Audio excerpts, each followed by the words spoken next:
पूजामूलं गुरुपदम्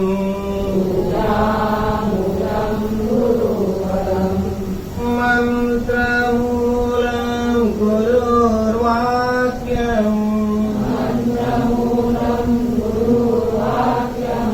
मोक्षमूलं गुरुकृपा राजाधिराज सद्गुरु सिद्धरामेश्वर महाराज की जय। राजाधिराज सद्गुरु श्री भवसर महाराज की जय। राजाधिराज सद्गुरु श्री काळसिद्धेश्वर महाराज की जय। आपण सगळे नवरात्राचा आनंद अनुभवतोय। पहिल्याच दिवशी आपण घट्ट स्थापना केलेली आहे आणि बाप्पा आपल्याला नेहमी सांगायचे घट्ट स्थापना करायची। या संपूर्ण विश्वामध्ये घट्ट पदार्थ कुठला, पण ज्याची घट्ट स्थापना करायची आहे तो पहिला पदार्थ कळला पाहिजे ना, हा घट्ट पदार्थ कुठला। बरं, आता ज्याची स्थापना करायची आहे घट्ट पदार्थ आहे, मग त्याची स्थापना करण्यासाठी स्थान पण तसंच घट्ट असायला पाहिजे ना। मग ह्या दोन्ही गोष्टी आपल्याला समजून घ्यायच्या, घट्ट पदार्थ समजून घ्यायचा आहे आणि स्थान समजून घ्यायचं आहे जिथं स्थापना करायची ते। मग हे समजून घ्यायचं असेल तर आपल्याला काय करावं लागतं, या कारणे ज्ञाता पाहावा, त्याचा अनुग्रह घ्यावा, सारा सार विचारे जीवा मोक्ष प्राप्त।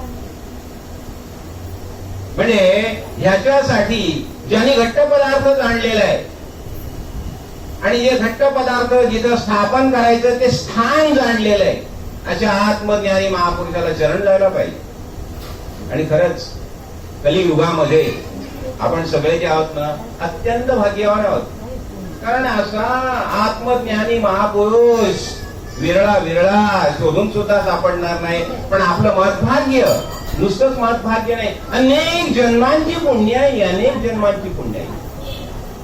या सद्गुरु माऊली बरोबर आपण आजपर्यंत अनेक जन्म घालवलेले आहेत आणि म्हणून या सद्गुरु माऊलीने संपूर्ण आपल्या महाराष्ट्रभर फिरून ही सगळे रत्न गोळा करून इथे आणलेली आहेत आणि त्यांना माझी मुलं म्हणून ज्ञानाचा बोध पाचतायत।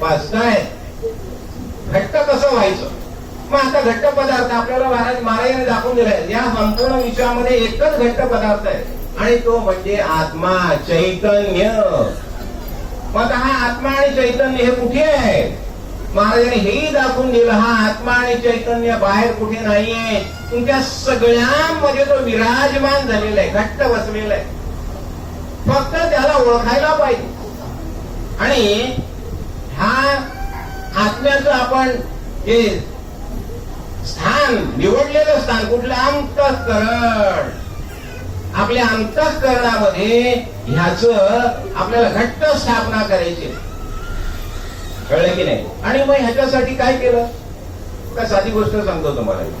मला आठवतं माझे आजोबा लहानपणी काय करायचे, नवरात्राच्या पहिल्या दिवशी घरामध्ये असा एक 3 बाय 6चा चौकोन तयार करायचे, यात माती टाकायची आणि सगळी रोपं लावायची आणि मी नातू म्हणून ते बघायचो आणि तरच त्याला पाणी घालायचं आणि दसऱ्याच्या दिवशी ती अशी एवढी एवढी रोपं व्हायची आणि मग गावातले सगळे लोक आमच्या घरी येऊन ते सोनं न्यायचे। आता इथं बघा आपण तेच केलं, बाप्पांच्या आदेशाप्रमाणे आपण आपल्या अंतःकरणामध्ये ह्या घट्ट पदार्थाची घट्ट स्थापना केली आणि दररोज इथे आपण येतो आहे आणि दररोज येऊन आपण काय करतोय, त्याला पाणी घालतोय। बघा काय असतं, जे ज्ञान असतं ना, आता ज्ञान आणि भक्ती याचा फरक सांगतो मी तुम्हाला। पहिल्या दिवशी आपण बापाने हे तर शुद्ध ज्ञान घेतलेलं आहे।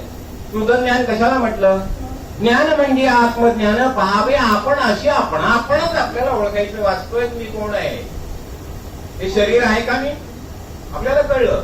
स्थूल नाही, सूक्ष्म नाही, कारण नाही, महाकारण नाही, या चारही देहाचं निरसन केलं बाप्पानी। तू स्थूल देह नाहीस, सूक्ष्म नाहीस। आता स्थूल देह म्हणजे शरीर, सूक्ष्म देहामध्ये मनबुद्धी आली, कळलं की नाही। आणि कारण आणि महाकारण ह्या चारही देहांच्या पलीकडचं तत्व आहे की वास्तविक तू आहेस, तुर्यातीत म्हटलेलं आहे। तर हे जे ज्ञान आहे बाप्पानी दिलं पहिल्या दिवशी आणि सांगितलं काय, तुम्ही आता दररोज इथं यायचं आणि आता आता अंतःकरणाच्या भावाने त्याला आता शिंपायचंय, पाणी द्यायचंय, पाणी द्यायचंय. आणि आपलं बघा तैसे दिवस असा निश्चय पक्का होत जातो. आणि मग झोपेत जरी कोणी उठवलं आपल्याला, कोण रे तू, मी आत्मा आहे हे म्हणण्याचं. म्हणून अनेक वेळा बापा प्रश्न विचारले, ए बाबा तुझं नाव काय, म्हणायचे ना आत्मा. मग बापा म्हणायचे मग आत्मा. म्हणजे आत्मा हा निश्चय करा. अंतःकरणाच्या भावाने जेव्हा आपण ह्या ज्ञानाला, पेरलेल्या ज्ञानाला जेव्हा आपण शिंपतो, त्याची निगा राखतो, तेव्हा आता पीक आलं. पीक कसलं येतं, पीक ज्ञानाचंच येतं. लक्षात घ्या, गहू पेरलं ना पीक येतं, गव्हाचंच येतं. ज्ञान पेरलं पीक ज्ञानाचंच येतं. पण त्याला आता भक्ती म्हटलं का म्हटलं भक्ती? अगोदर आपण निराळ समजत होतो, पण आता कळलं भक्ती म्हणजे काय. देव निराळ, निराळ असून मी देवच आहे आपला निश्चय होतो. बाप्पाने तेच सांगितलं आपल्याला, खरं की नाही. अहो तुम्ही शिष्य झालात म्हणून मी गुरु झालो. बाप्पा म्हणायचे ना, तुम्ही शिष्य झालात म्हणून मी गुरु झालो. आणि बाप्पा गुरु झाल्यानंतर बाप्पा कुठल्या अवस्थेत असायचे, संपूर्ण भावावस्थेत असायचे बघा. आणि ते केवळ आपल्याला बोध करण्यासाठी एक पायरी खाली यायचे, एक पायरी खाली यायचे. बघा ते ब्रह्म जो आहे ना, ब्रह्म जगभाचा की तू प्रकाशित आहे. ब्रह्माच्या ठिकाणी बोधकत्व नाही. आत्मज्ञानी देव उपदेश करू शकत नाही. लक्षात. एक वेळ पार्वती मातेला शिवाने सांगितलं हिमालयाने, बेटे तुला ज्ञान झालेलं आहे ना, तू मला बोध कर. तू म्हणता नाही बाबा, तुम्हाला ज्ञान प्राप्त करण्यासाठी सद्गुरूला शरण जावं लागतं. कळलं की नाही.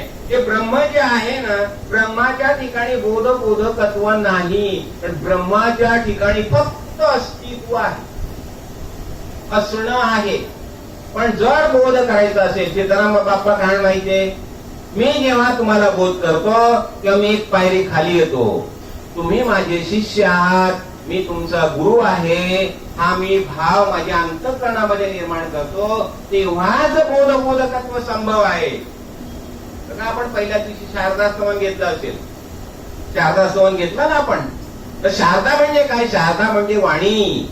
पण शारदेला काय म्हटलं, शारदा ब्रह्मस्तुता.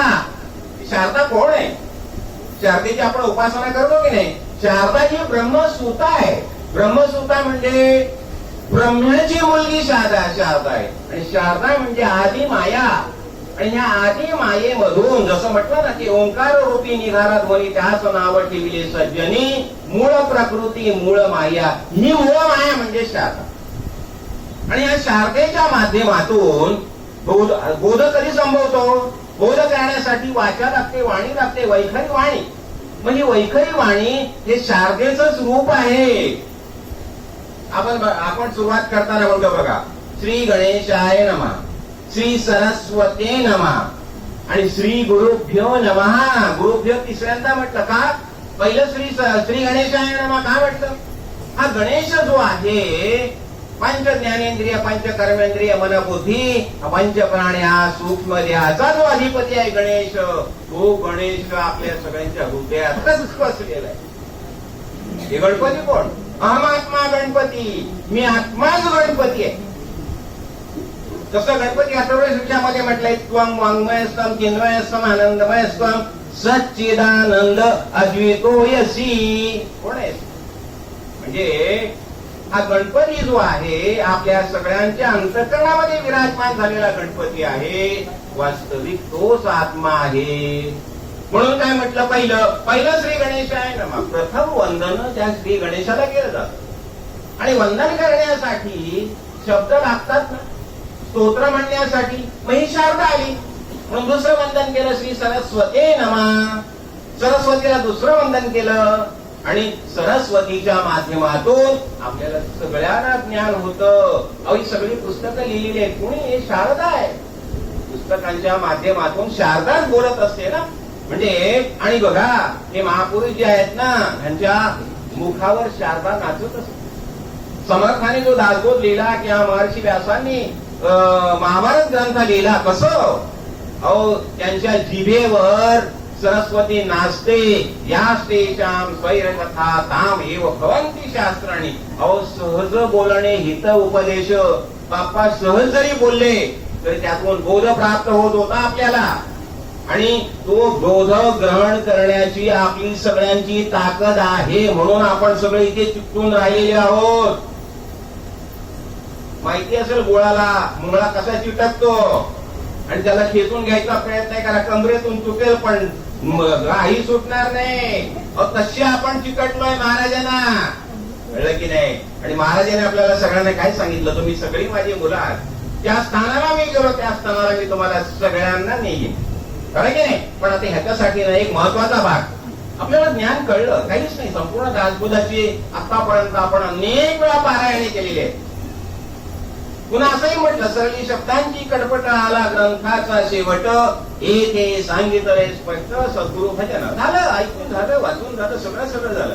आता काय, फक्त सद्गुरु भजन. आणि त्यामध्ये एक महत्वाचा भाग बघा, आपण म्हणतो ना, उत्तमा सहजावस्था, मध्यमा ध्यान धारणा, मूर्खस्य प्रतिमा पूजा, तीर्थयात्रा अधमा.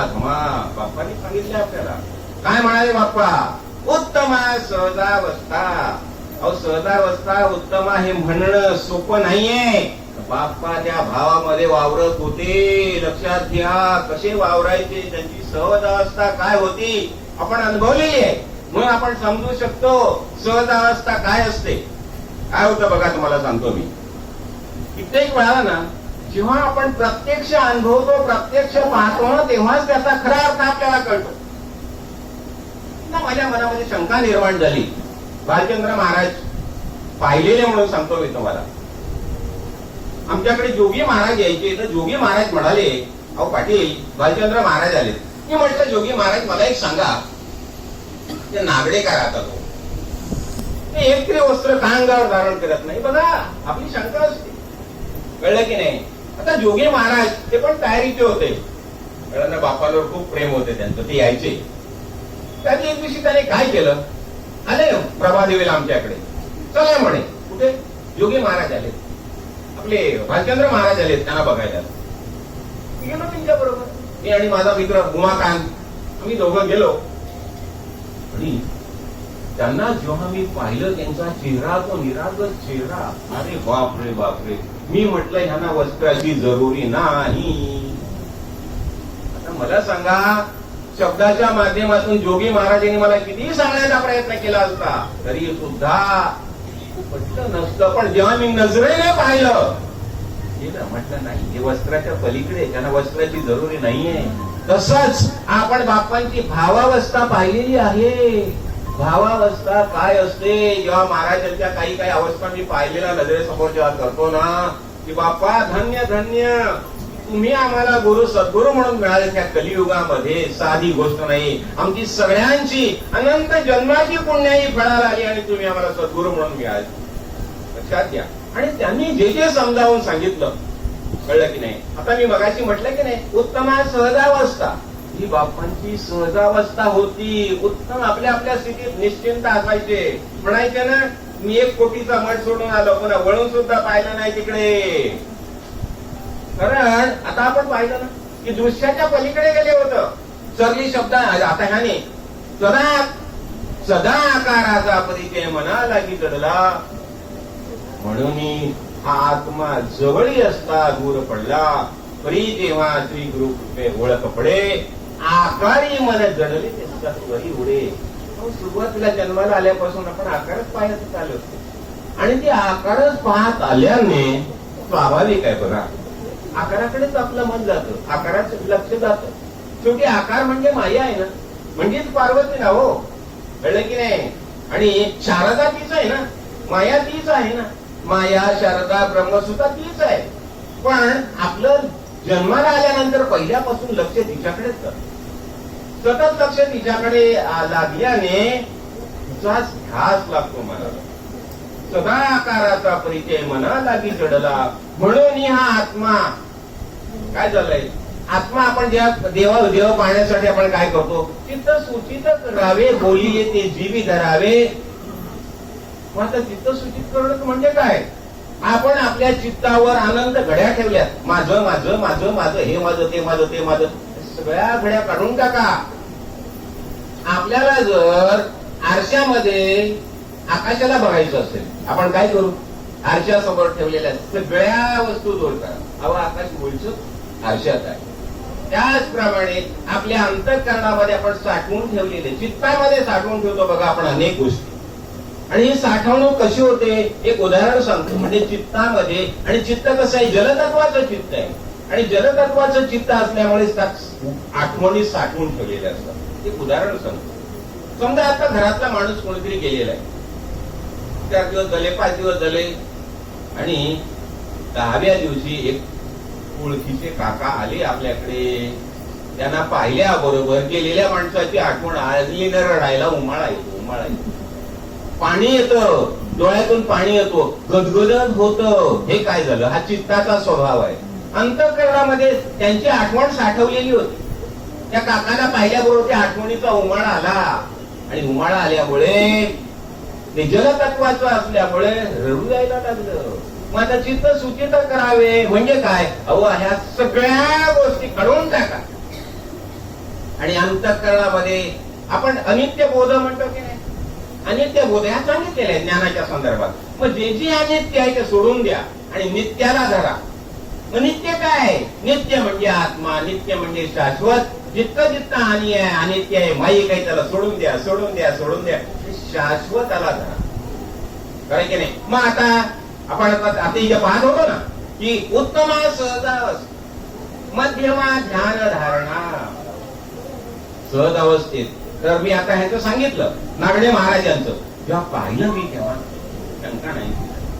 तसंच मध्यमा ध्यान धारणा, सहज अवस्थेत राहता आलं उत्तम. पण त्या अवस्थेपर्यंत पोहोचण्यासाठी मधली ध्यान धारणा आपण करायला पाहिजे. म्हणून मी गेले महापाने सुद्धा आपल्याला सांगितलं बघा, सगळ्यांना तुम्ही सकाळी संध्याकाळी अर्धा तास तरी मी दिलेल्या मंत्राचं ध्यान करायला शिका. नासाग्री दृष्टी ठेवून बापा शब्द वापरायचं. गव्हा इतकं डोळे उघडे ठेवून असे नासाग्री दृष्टी ठेवून ध्यान करायला शिका. आणि जसं जसं तुम्ही ध्यानाचा अभ्यास वाढवाल तसं तसं अंतरा आतमध्ये जो बसलेला आहे तो प्रकट व्हायला लागेल ना. कळलं की नाही? म्हणून मध्यमा ध्यान धारणा. पुढे काय म्हटलं? मूर्खस्य प्रतिमा पूजा. ठीक आहे, प्रतिमा पूजा करा, कारण प्रतिमा पूजेमध्ये सुद्धा एक फार मोठा अर्थ आहे. महाराज काय म्हणायचे, जेव्हा मी सिद्धरामेश्वर महाराजांची पूजा करतो, जेव्हा सिद्धरामेश्वर महाराजांनी काय बोध केला तो आमच्या नजरेसमोर येतो. आता इथे महावाक्य उपदेश भला परित्याचा जप नाही बोलीला आत्ताच म्हटलंय या समासामध्ये. महावाक्य म्हणजे काय? तत्त्वमसी. तत् म्हणजे ते परब्रह्म तत्व, त्वम म्हणजे तू, असी म्हणजे आहेस. सिद्धरामेश्वर महाराज म्हणायचे एकच शब्द, ज्याला कळला तो त्याच क्षणी मोकळा झाला. पण ते कळत नाही म्हणून अनेक प्रकारे ते समजावून द्यावं लागतं, अनेक प्रकारे ते समजावून द्यावं लागतं. आणि हे समजावून देण्याचं कार्य बाप्पा करायचे. बघा मला आठवतं बाप्पांचं एक विशिष्ट प्रवचन सुरू झालं ना की आम्ही मित्र बोलत असायचो. आता बाप्पा 1 तास बोलणार आणि ते प्रवचन कुठलं असायचं? सबसे जीव प्यारा. आठवण आहे ना, जुन्या माणसाला आठवण असते. सबसे जीव प्यारा. आणि सबसे जीव प्यारा मध्ये बिरबलाची गोष्ट, त्या कामवालीची गोष्ट, सगळे एक एक एक एक एक एक सांगत बसायचे. नंतर मग ते प्रेयसीला आईचं हृदय देऊन आणण्याची गोष्ट सगळ्या बाप्पा सांगायचे.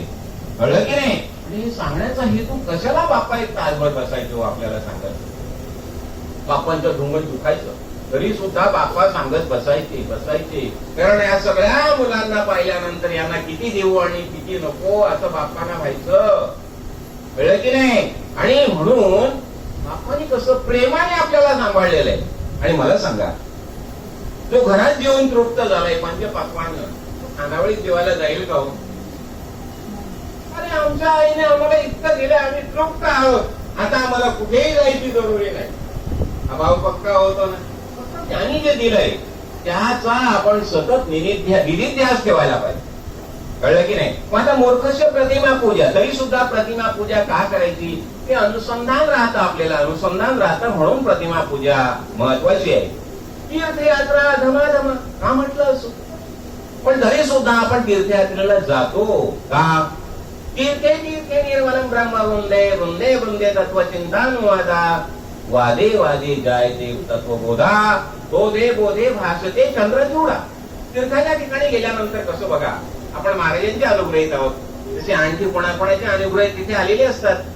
एकमेकाबरोबर चर्चा होते, मतभाग्याने तिथे आपल्याला संतांचं दर्शन होतं, त्यांच्या भेटी होतात. महाराजांनी सुद्धा आम्हाला नेपाळला नेलंच होतं ना, त्रिवेणी संगम पशुपती रक्सवाल मार्गे नेपाळ वगैरे फिरवलं ना आम्हाला. का फिरवलं? की नाही दाखवून दिलं. आणि इतकंच नाही, तुम्हाला सांगतो, जेव्हा आम्ही पशुपतीला गेलो, बाजूच्या नदीमध्ये बाजूला अशी प्रेत जळत होती आणि ते नदी ढकलून द्यायचे नदीमध्ये. त्या नदीचं पाणी एकदम थंड होतं. आम्ही सुरुवातीला उतरायला आंघोळीला बापाच पाहिजे उतरले आणि सांगितलं, हे सगळं आहे ना, हे दाखवण्यासाठी तुम्हाला मी इथं आणलं. कळलं की नाही? म्हणजे शुद्ध ज्ञान आपल्याला प्राप्त व्हायला पाहिजे. पण शरीर माईक शरीराकडे किती बघताय? अहो, शरीर तुम्ही नाही देह धारण केलेलं आहे, कळलं ना? पण हे शरीर म्हणजे तुम्ही नाही. फक्त हे शरीर पण कसं आहे? शरीर पण माईक आहे. माये वेळेत रूप कळेना दत्त दिसानित होय ऋणी आपण म्हणतो की नाही? म्हणजे त्या माईक शरीराच्या माध्यमातून आपल्याला त्या शाश्वत परब्रह्माला धरता येतं. आणि त्या शाश्वत परब्रह्माला धरता येतं. म्हणून ह्या मायेला सुद्धा तेवढंच महत्व आहे. शब्द ही माया आहे, शब्द ही शारदा आहे, पण त्या शारदेच्या माध्यमातूनच आपण ज्ञान प्राप्त करू शकतो. म्हणून हे महत्वाचं आहे. कळलं की नाही? म्हणजे बाप्पाने जो आपल्याला बोध केलाय, मी आता सांगतो ना, खूप ठिकाणी फिरतो आणि मला खूप जण काय काय प्रश्न विचारतात. मग तुम्ही इकडे हे बघा बाबा, मला काही माहिती नाही, माझ्या आईने मला जे दिले त्यावर मी तृप्त झालेला आहे. आता फक्त मला एकच गोष्ट माहिती आहे, माझ्या आईने मला जे सांगितलेलं आहे त्याप्रमाणे आचरण करणं, बाकी मला काही कळत नाही. त्यांनी सांगितलं ना, बाप्पा तुला मी जे सांगितलंय त्याप्रमाणे आचरण करायचं, बस. म्हणून मी सांगतो, इतकंच नाहीये. जसं मला सांगितलंय ना, अहो तुम्हालाही सांगितलंय बाप्पाने. आठवा, अगदी जेव्हा बारकाईने बाप्पा एका विशिष्ट क्षणी तुमच्याशी बोलत होते, त्या बाप्पाने काय सांगितलं तेवढं लक्षात आण, त्याप्रमाणे आचरण कर. असं इथे जमलेल्या प्रत्येकाला बाप्पाने सांगितलेलं, अनुग्रह घेताना तर सांगितलेलंच आहे. म्हणून अगदी प्रयत्नपूर्वक ध्यान धारणा वाढवा आणि अनुभव घ्या. पण जसं आपण ध्यान धारणा करतो ना, तसं आपलं डायरेक्ट त्याच्याशी कॉन्टॅक्ट होतं. आपण प्रत्येकाला बघा, अँटेना असते की नाही? म्हणजे जेवढी अँटेना पॉवरफुल असेल तेवढं तुम्ही लांब लांबचे संदेश ग्रहण करू शकता की नाही? बघा, आता पितृपक्ष होतं, अहो अनेकांच्या पितृ आले असतील, येतात, लक्षात घ्या, येतात, हो येतात, आपल्याला बोध करतात आणि ते आपल्याकडे लक्ष ठेवून असतात. कारण जसं हा भूमीवर हा मृत्यू लोक आहे ना, तसं पितृ लोक पण आहे, साकेत धाम आहे, देव लोक आहेत, अनेक लोक आहेत. आणि त्या लोकांमधले संदेश आपण ग्रहण करू शकतो. पण ध्यान धारणा वाढवा त्याच्यासाठी, कळलं की नाही? म्हणजे आणि इथे आता बघा, त्यामध्ये ज्ञान म्हणजे आत्मज्ञान पाहावे आपणाचे आपण. आता आपणच आपल्याला पाहायचं म्हणजे आपला निश्चय पक्का करायला पाहिजे, कळलं की नाही? म्हणजे बघा, लाकडामध्ये अग्नी आहे, पण लाकडामध्ये जो अग्नी आहे तो जर प्रज्वलित करायचा असेल तर काय करायला? मंथन करावं लागतं, मंथन करावं लागतं. आपण जेव्हा मंथन करतो तेव्हा लाकडामधला अग्नी प्रज्वलित होतो. झाला प्रज्वलित. तो प्रज्वलित अग्नी झाल्यानंतर काय करतो? तो अग्नी लाकडाचा आकार धारण करतो. प्रज्वलित झालेल्या अग्नीने लाकडाचा आकार धारण केला आणि लाकडाचा आकार धारण करून ते लाकूड संपूर्ण जळून राख झाली. आणि अग्नी लक्षात घ्या, सामान्य अग्नी, लाकडामध्ये सामान्य अग्नी आहे, पण लाकडामध्ये असलेला सामान्य अग्नी लाकडाला जळू शकतो का? नाही, मंथन करावं लागतं. तसंच आपल्या सगळ्यांमध्ये सामान्य ज्ञान हे प्रत्येकामध्ये आहे, पण या सामान्य ज्ञानाचं विशेष ज्ञानामध्ये जर रूपांतर करायचं असेल तर सद्गुरूच्या वचनाप्रमाणे आपल्याला मंथन करायला पाहिजे, मंथन करायला पाहिजे. काय बाबा, घराचा फोटो, माझा फोटो निघेल का? घराचा फोटो काढताय सगळे तुम्ही, पण तो काय माझा फोटो आहे? घराचा फोटो म्हणजे माझा फोटो? माझा फोटो निघत नाही. अरे मला जन्मच नाही, तुम्ही सगळ्यांनी मला जन्माला घातला. आठवण आहे का असं म्हणायचं? येतो जातो जरी या देही, जन्म मरण नाही आम्हा, जन्म मरण नाही. ती घट्ट स्थापना, मी आत्मा आहे. वारकरी काय करतो? अलक्ष असं लावून लक्ष, अलक्ष लक्षी अंतरी, तोच वारकरी पंढरीचा. मग देह तो पंढरी, प्रेम पुंडलिक, स्वभाव सन्मुख चंद्रभागा. विवेकाची वीट, आत्मा पंढरी राव, जेथे तेथे देव सावला. ज्ञान कशाला म्हटलं? सर्वाभूती भगवत भाव हे ज्ञानाचं मुख्य लक्षण. ज्याला ज्ञान झालं ना, प्रत्येकामध्ये, हरिपाठामध्ये म्हणतो ना आपण, हरी कुठे? हरी दिसे जनी वनी आत्मतत्वी. संपूर्ण विश्वामध्ये हरी दिसायला लागतो. आणि हे शुद्ध ज्ञान. बरं, आता मजा कशी होते बघा.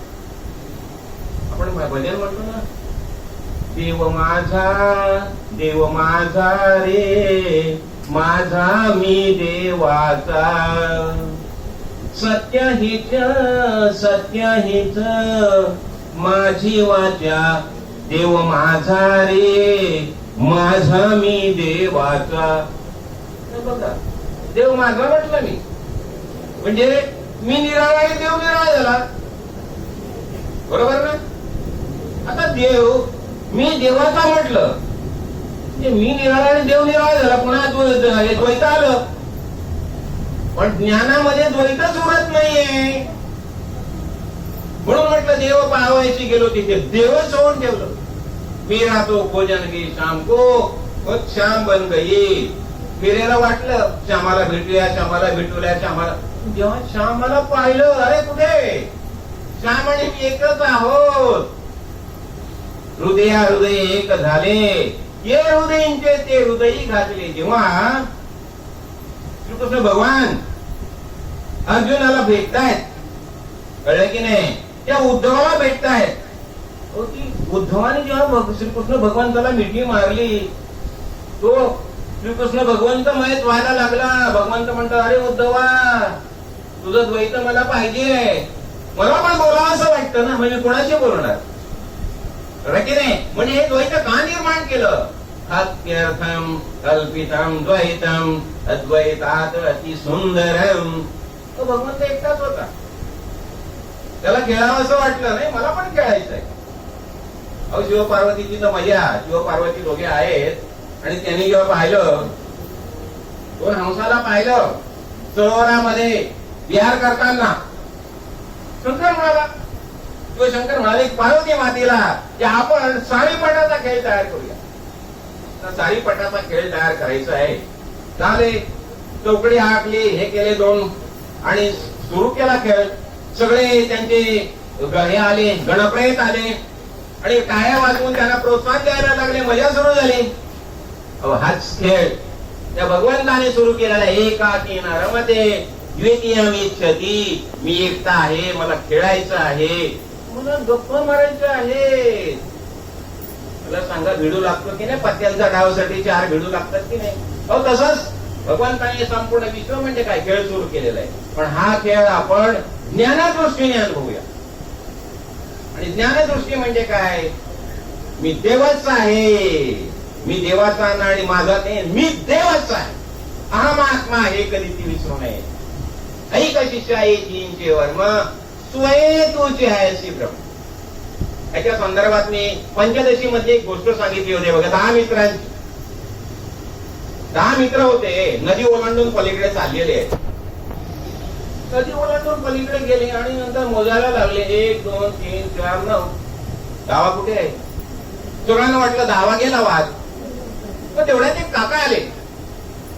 काका बघायला लागले, काय रे बाळांनो, तुमचे चेहरे बारीक दिसत आहेत. आता नदी ओलांडताना आम्ही 10 जण होतो, पण आता आम्ही 9च आहोत. हे कुठे गेला कळत नाही. काका एकच नजर फिरवतात आणि 10च्या 10 आहेत त्यांच्या लक्षात येतं. ते म्हणाले, तुम्ही 10 जण आहात. हे झालं अवांतर वाक्य. या अवांतर वाक्याने काय झालं? ज्ञान झालं नाही, आपण सगळे आहोत. हे ज्ञान झालं अवांतर वाक्याने. नंतर त्याला लाईनीमध्ये उभे केले. 1 2 3 4 9. दशमा तू 10 आहेस. महाराजांनी तेच सांगितले आहे, तोच आत्मा आहे. हे महावाक्य, महावाक्याने काय बोध केला जातो? स्वरूपाचं ज्ञान दिलं जातं. तत्त्वमसि अयमात्मा ब्रह्म प्रज्ञानम ब्रह्म अहम ब्रह्मास्मी. 4 वाक्य वेदांनी सांगितलेत आणि त्या वाक्यांचाच बाप्पाने आपल्याला बोध केलेला आहे. आपलं महत्वाक्य ते असे आत्मज्ञानी महापुरुष आपल्याला माऊली म्हणून मिळाली. सद्गुरू माऊलीच्या कृपा प्रसाराने आपण मात्र एक गोष्ट, ध्यान मात्र वाढवायचं. मध्यमा ध्यान धारणे, कारण ध्यान धारणेतूनच आपल्याला पुढली गती कळेल. आपल्यालाच अनेक प्रकारचे मार्गदर्शन सद्गुरू माऊलीकडून लाभते. कळले की नाही? त्या सद्गुरू माऊलीच्या कृपा प्रसादाने आपण सगळेजण या संत संघामध्ये येऊया आणि सद्गुरू माऊलीने आपल्यासाठी जे ज्ञानाचं कबाड ठेवलेलं आहे त्याच्यावर मुलं म्हणून अधिकार सांगूया. सद्गुरू माऊलीच्या कृपेने आपल्याला सगळ्यांना हे सामर्थ्य प्राप्त व्हावं, हे श्रीचरणी प्रार्थना. राजाधिराज सद्गुरुनाथ सिद्धरामेश्वर महाराज की जय. राजाधिराज सद्गुरुनाथ श्री भाऊसाहेब महाराज की जय. राजाधिराज सद्गुरुनाथ श्री काळसिद्धेश्वर महाराज की